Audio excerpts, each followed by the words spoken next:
कृषि वैज्ञानिक ने सोयाबीन की फसल बोने वाले किसानों को दी सलाह, कीटनाशक दवाइयों के बारे में दी जानकारी। सीहोर कृषि महाविद्यालय के कृषि वैज्ञानिक एमडी व्यास ने जानकारी देते हुए बताया कि सोयाबीन में जो किसान ने जून महीने की 25-26 जून तक बोनी कर ली, उन किसानों के लिए यह वर्ष बहुत अच्छा रहेगा। सोयाबीन की फसल का उत्पादन अच्छा रहेगा। साथ ही उन्होंने कहा कि जुलाई के महीने में लगातार बारिश हो रही है, इसके कारण सोयाबीन की फसल के खेतों में पानी भरा हुआ एवं रुका हुआ है, तो किसान अपने खेतों में उस पानी की निकासी करें, क्योंकि पानी अधिक समय तक खेत में रुका तो सोयाबीन के पौधों को पानी सड़ा देगा और सोयाबीन की फसल किसानों की नष्ट हो जाएगी। इसलिए जिन किसानों के खेत में सोयाबीन की फसल के अंदर जल भराव की स्थिति बनती है, किसान वहां से अपनी फसल को बचाने के लिए पानी की निकासी की जगह बनाएं। साथ ही उन्होंने कहा कि अगर मौसम खुलता है तो जिन किसान भाइयों की 15 से 20 दिनों की फसल हो गई है, वह अपनी फसल में खरपतवार का एवं कीटनाशक दवाइयों का छिड़काव करें, जिससे कचरे की समस्या दूर हो जाए। साथ ही कृषि वैज्ञानिक ने जानकारी देते हुए किसानों के लिए बताया कि अगर मौसम खुलता है तो किसान अपनी सोयाबीन की फसल में डोरा या खुरपा चला सकता है, जिससे कि जड़ों को हवा मिल सके, इससे फसल की वृद्धि अच्छे से हो सके। देखिए, निश्चित रूप से इस बार सोयाबीन में जो मानसून थोड़ा सा देर से आया और जून में करीब 25-26 जून तक कुछ किसानों ने बोनी की है, लेकिन इसके पश्चात पानी नहीं गिरा तो करीब 3-4 जुलाई के आसपास फिर से बोनी चालू हुई है।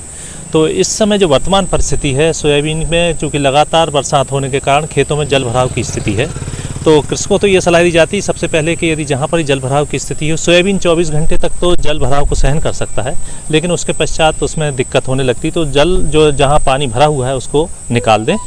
अभी जैसे यदि मौसम खुलता है और जिन किसान भाइयों ने खरपतवार नाशियों का प्रयोग नहीं किया है, वे अगर 15-20 दिन की फसल है तो खरपतवार नाशियों का प्रयोग करें, जिससे कि कचरे की समस्या खत्म हो जाए। कुछ जो जातियां कृषि महाविद्यालय सीहोर से जो विकसित की गई थी, यदि किसान भाइयों ने लगाई हों, जैसे RBC 2001-4 है, तो ये किस्म जो है पानी के जल प्रभाव को सहन कर सकती है। तो वर्तमान परिस्थितियों में अभी इस समय सोयाबीन की बढ़वार रुकी हुई है, क्योंकि कंटिन्यूस लगातार जो है बरसात हो रही है और मौसम खुल नहीं रहा है। तो इन परिस्थितियों में तो अभी खरपतवार नाशी का उपयोग करें, और जैसे ही मौसम खुलता है वैसे ही डोरा या कुल्पा यदि किसान भाई चला सकते हैं तो वो चलाएं, जिससे कि जड़ों को हवा मिले और उनकी वृद्धि अच्छी तरीके से हो सके।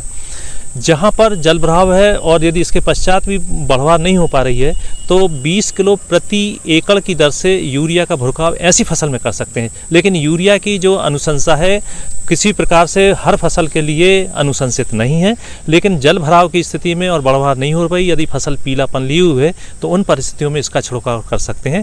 किसी प्रकार से अन्य प्रकार के जो टॉनिक वानिक इत्यादि का उपयोग ना करें, और जो NPK इस समय कई 19-19-19 या 18-18-18 आते हैं, तो इनका छिड़काव किसान भाई कर सकते हैं, जिसमें कि फसल की वृद्धि हो सकती है, लेकिन मौसम खुलने के पश्चात। बोनी बिगड़ गई है। जी हाँ, क्या उनको अब बोनी करना चाहिए?